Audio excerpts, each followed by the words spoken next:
Reject the avoidant and watch them beg for your love. Have you ever sat in the quiet of your room, staring at your phone and wondering, do they even think about me? Do I ever cross their mind after they walked away? It's one of the most painful questions that lingers after losing someone who seemed to vanish without explanation, especially when that person is avoidant. On the outside, they look so composed, so detached, almost cold. They can leave without a tear, without a word, without looking back. And in that silence, you're left to wonder, was I nothing to them? Did I even matter? The truth is, avoidants do think about you after they leave. In fact, often more than you realize. But they experience those thoughts in ways that are hidden, delayed, and deeply complicated. Today, we're going to break down exactly what happens inside them once you're gone, and why those thoughts may not look the way you expect. Stage 1. Immediate relief and denial. When an avoidant leaves, the very first feeling they often experience is relief. To you, this can feel like the most painful part, because while you're sitting with heartbreak, confusion, and longing, they look almost free. They might appear calm, even cheerful, as if nothing has happened. They may throw themselves into work, hobbies, or social plans. On the outside, it looks like they've shrugged off the relationship like it was nothing. But here's the truth. That initial relief isn't proof that you didn't matter. It's not evidence that the relationship meant nothing. It's a coping mechanism. Avoidants carry a deep fear of being consumed in closeness. To them, intimacy feels like pressure, like expectation, like a weight they can't fully carry. So when the relationship ends, the pressure is suddenly gone. They can breathe again. But it's not the breath of true freedom. It's the breath of escape. Inside, this relief is mixed with denial. They tell themselves stories to shut down their emotions. I needed this. This is better for both of us. I'm not built for relationships anyway. What you're seeing is not the absence of feelings, it's the avoidance of them. They don't want to face the grief, the guilt, or the sense of loss, so their mind protects them with a false sense of calm. That's why you won't see tears, confessions, or longing right away. But here's the irony. The more they suppress, the stronger those feelings come back later.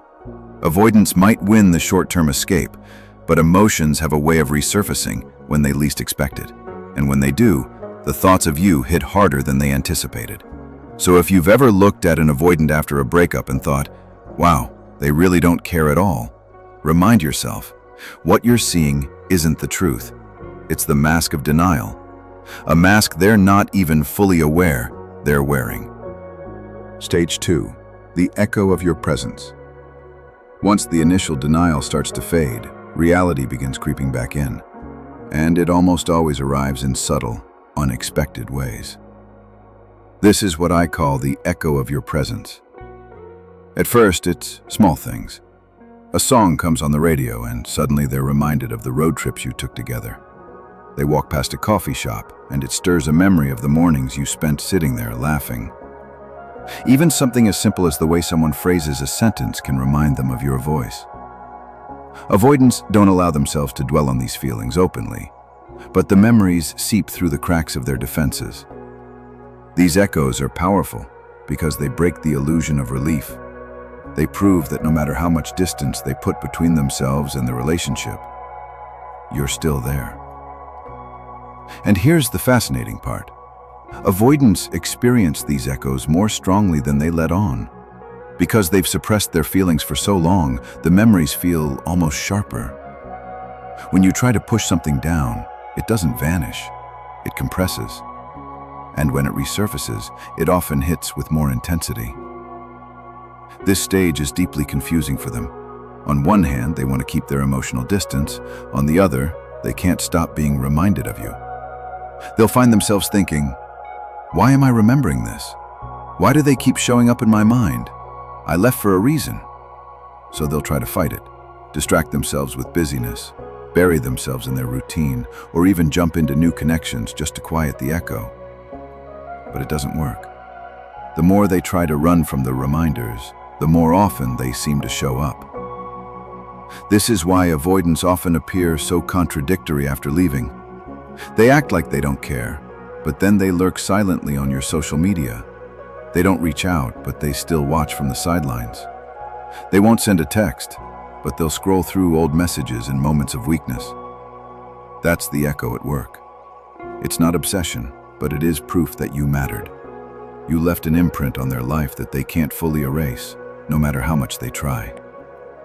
The mental tug-of-war. This is where things inside the avoidant start to get complicated.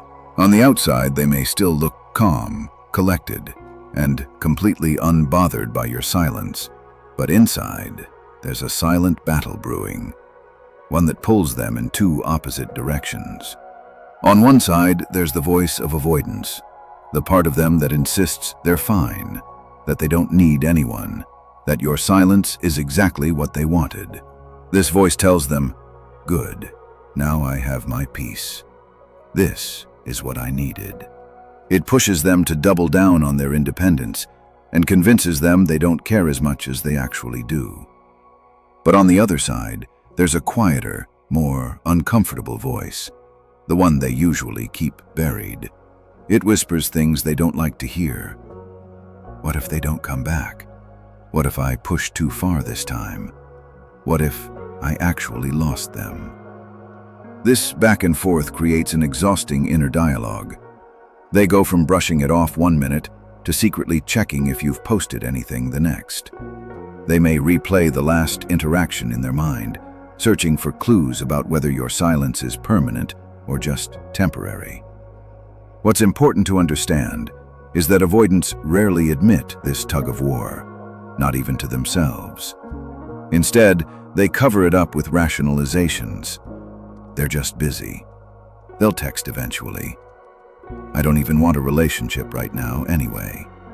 These mental gymnastics help them delay facing the deeper truth, that your silence is starting to matter more than they expected. The tug-of-war grows stronger the longer your silence holds. The "I don't care" side fights desperately to stay in control. But the "what if I lost them" side gains strength with every day you don't reach out. And this is the first moment when cracks begin to form in their armor. Stage 4. The unexpected triggers. Here's where things get interesting. Avoidants are experts at suppressing feelings, but life has a way of breaking through those defenses. It could be loneliness creeping in at night. It could be seeing you moving on, posting photos with friends, laughing, glowing, maybe even dating someone new. It could be hitting a personal low point, like a bad day at work or a family problem. And suddenly, you come rushing back into their mind, not just as a passing thought, but with intensity. The kind of intensity they can't ignore. Avoidants don't miss people in a steady, visible way. They miss in spikes, in unexpected waves. One day they're fine, the next they're overwhelmed with the thought of you, wondering what you're doing, who you're with, and if you've truly let go. These moments shake them because it's proof that no matter how hard they try, they can't erase you completely. Stage 5. The silent realization. Time passes, and here's where the deeper truth sets in. Beneath all the denial, rationalization, and distraction, they realize something. Yes, they do think about you. They've thought about you all along. But here's the heartbreaking part. They often come to this realization far too late. By the time they admit it to themselves, you may already be gone, healed, and moving forward. Avoidants struggle with regret because it doesn't hit them right away. It builds slowly, like a shadow that follows them until they can't ignore it. They may not reach out, they may never say the words, but deep down, they know they lost something rare. So, do they think about you? The answer is yes. They think about you in silence, in denial, in their memories, and in moments of weakness they'll never admit. They may not confess it, they may not act on it, but the thoughts are there, haunting them in ways they don't show the world. And here's what you need to hear. Whether or not they think of you is not the measure of your worth. Their silence is not proof of your lack of value. If anything, it's proof of their inability to hold on to something meaningful without fear. Because real love doesn't hide. It doesn't wait until it's too late. It shows up, it chooses, it commits. And that's what you deserve. So the next time you wonder, do they ever think about me? Remember this. Yes, they do. But the more important question is, do you think about yourself? Do you honor your worth enough to know that even if they never admit it, you were unforgettable? Your value isn't determined by the silence of someone who couldn't face their own heart. It's determined by how deeply you know your own.